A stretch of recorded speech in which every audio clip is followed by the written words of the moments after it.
Hello friend, sociology with Dhruv Dikshit channel में आपका स्वागत है। आज मैं आपके साथ में जबलपुर मध्य प्रदेश की वीरांगना रानी दुर्गावती के बलिदान दिवस पे उनके एक समाजशास्त्री पहलू पर चर्चा करूँगा।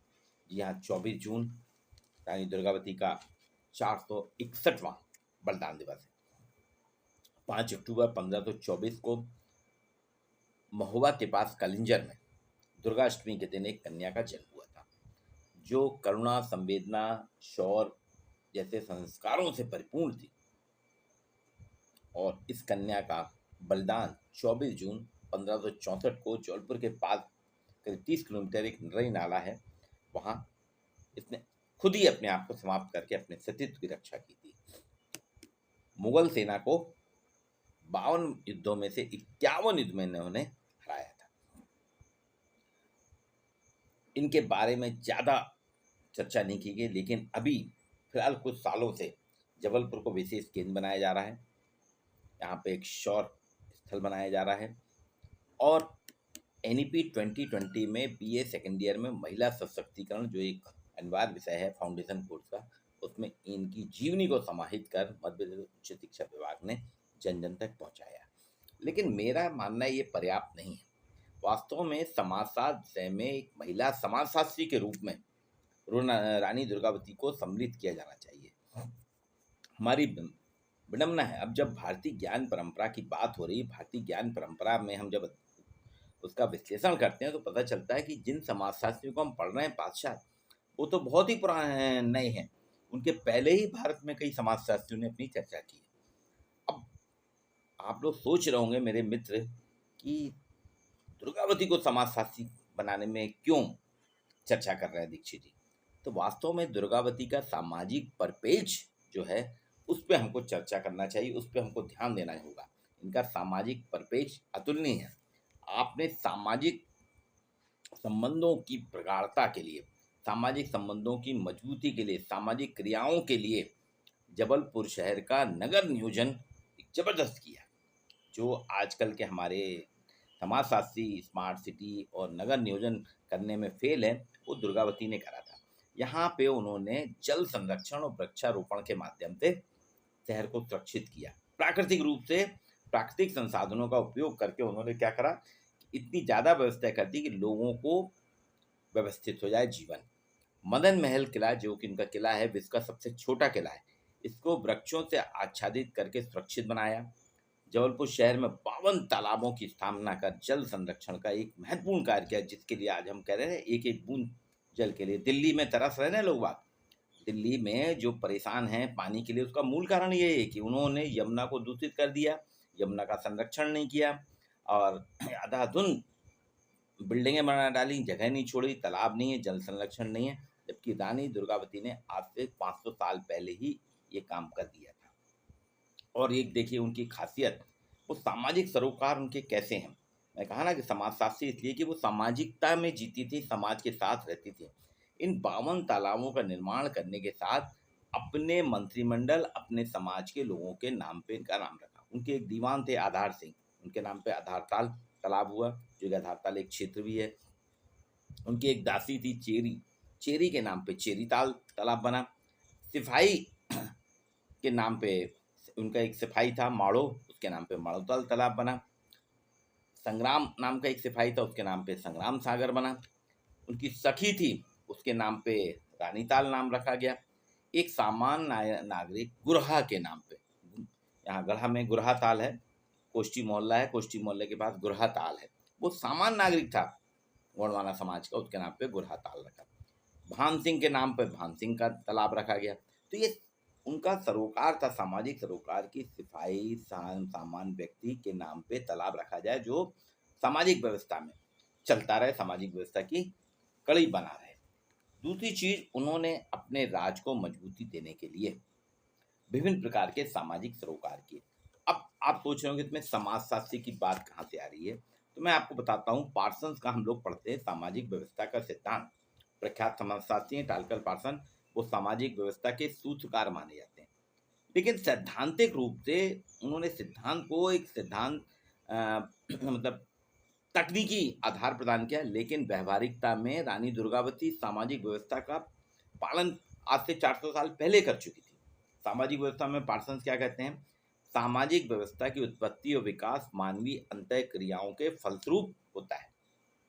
वो कहते हैं जो मानवीय अंतः क्रियाएं होती हैं उनकी फलस्वरूप सामाजिक व्यवस्था की उत्पत्ति होती है, सामाजिक व्यवस्था का विकास होता है। समाज के स्वीकृत प्रतिमानों के अंतर्गत अलग अलग व्यक्ति अपनी आवश्यकताओं की पूर्ति के लिए परस्पर अंतः क्रिया करते हैं, जिससे सामाजिक व्यवस्था का निर्माण होता है। तो रानी दुर्गावती ने क्या करा कि लोगों के स्वीकृत प्रतिमान, जल संरक्षण, वृक्षारोपण, वृक्षों की रक्षा, जल की रक्षा, ये स्वीकृत प्रतिमान है हमारे भारतीय संस्कृति के।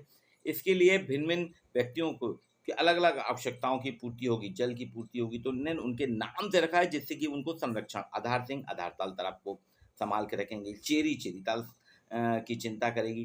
तो इनके साथ सामाजिक सरोकार से जोड़ा, तो ये उनकी आवश्यकताओं की पूर्ति भी कर रहे हैं और परस्पर अंतःक्रिया भी कर रहे हैं।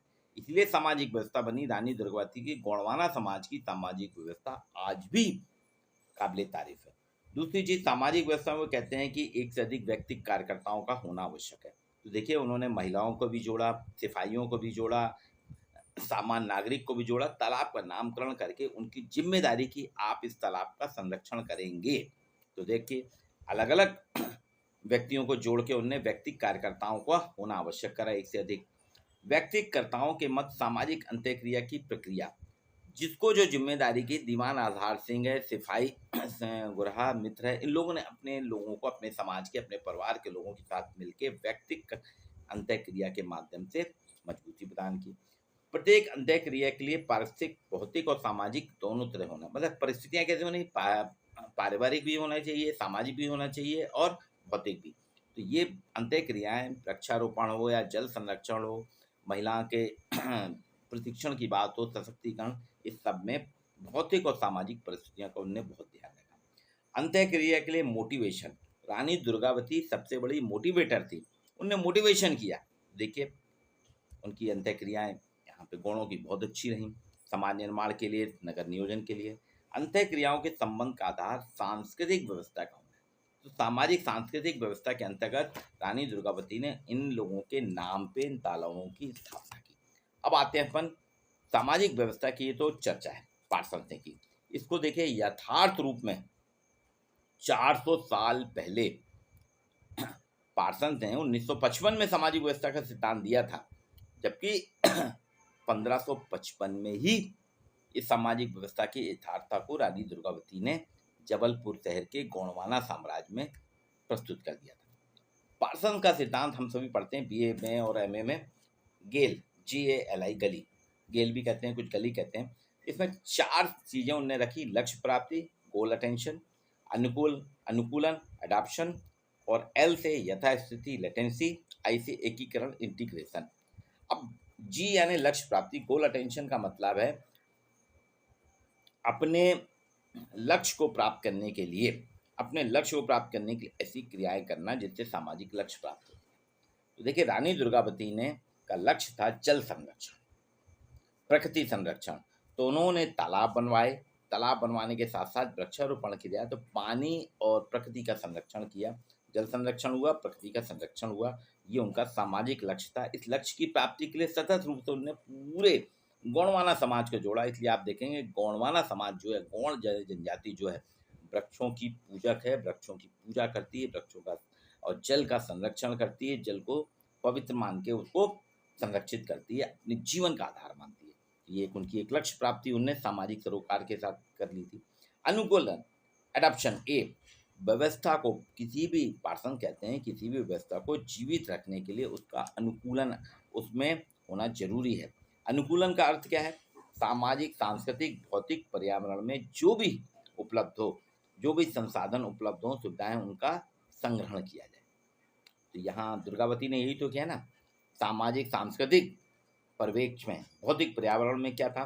वृक्ष थे, जल थे, भूमि संरक्षण, इसी सब को उन्होंने करा। ये अनुकूलन था ना कि यथास्थिति बना के रखी, अनुकूलन किया, उनका अडेप्टेशन किया, जिससे कि व्यवस्था, जो सामाजिक व्यवस्था है हमारी, जीवित बनी रहे। तीसरी है यथास्थिति लेटेंसी।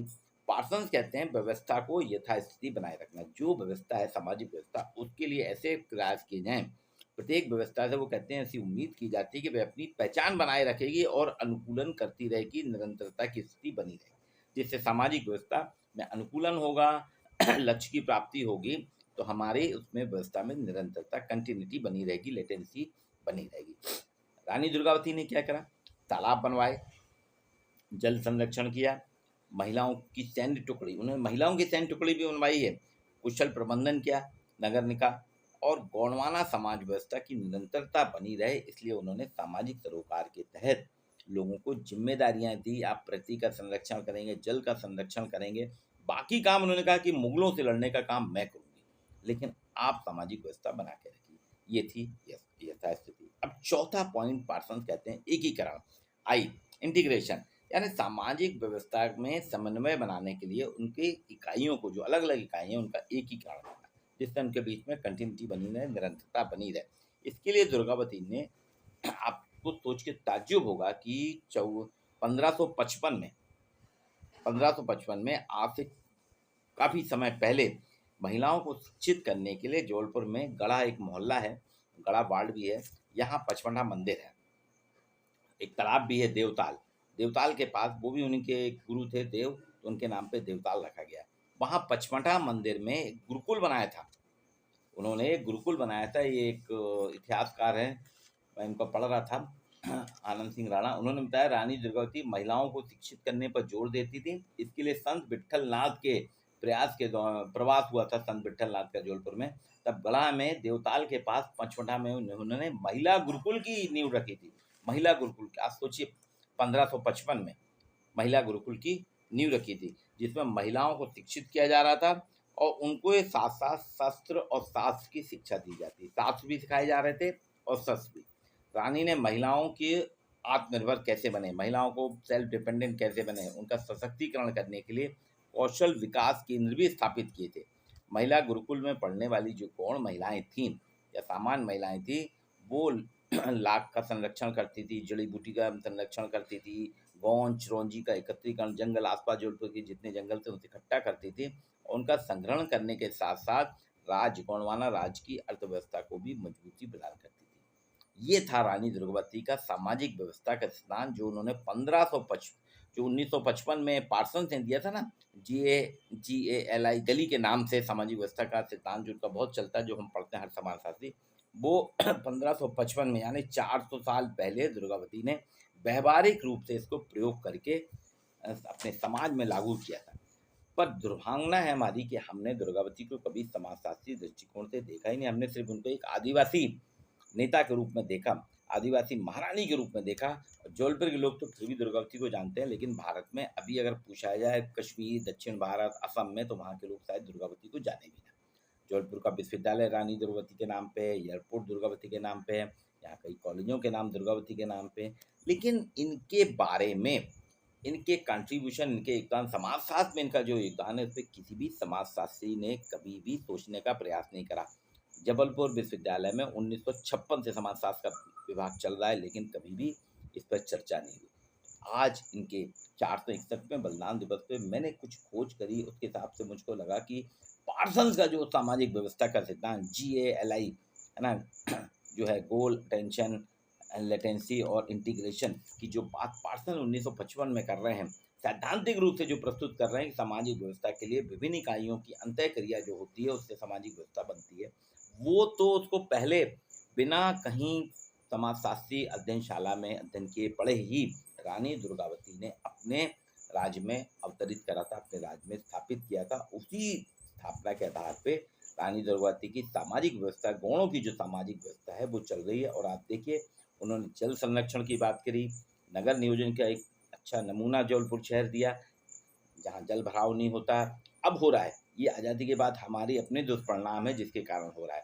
जल भराव नहीं होता था जबलपुर में, पानी का संकट नहीं आता था, पानी पर्याप्त रहता था, आबोहवा बहुत अच्छी थी, प्राकृतिक संरक्षण था। इसमें जन सरोकार के साथ में उन्होंने सामाजिक व्यवस्था, गौण शासन की जो सामाजिक व्यवस्था, अगर उसका कोई भी अध्ययन करेगा तो उसमें आपको साफ दिखेगा कि 400 साल पहले ही रानी दुर्गावती ने गोल, एडॉप्शन, लेटेंसी और इंटीग्रेशन, जिसकी बात पार्सन 1955 में कर रहा है, 400 साल बाद, वो दुर्गावती उसको पहले ही कर चुकी है।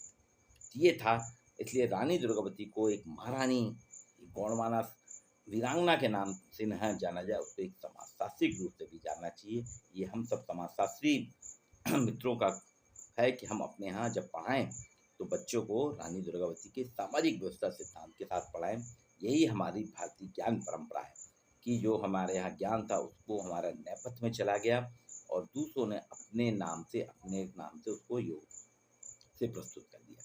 तो आइए इस पे अपन ध्यान दें कि पार्सन की सामाजिक व्यवस्था वास्तव में 400 साल पहले दुर्गावती ने अपने गौड़वाना शासन में जबलपुर में उसका अनुपालन कर दिया था, उसका प्रयोग करके उसको सफल बनाया था। आज के लिए इतना ही। वीडियो को लाइक और शेयर जरूर करिए।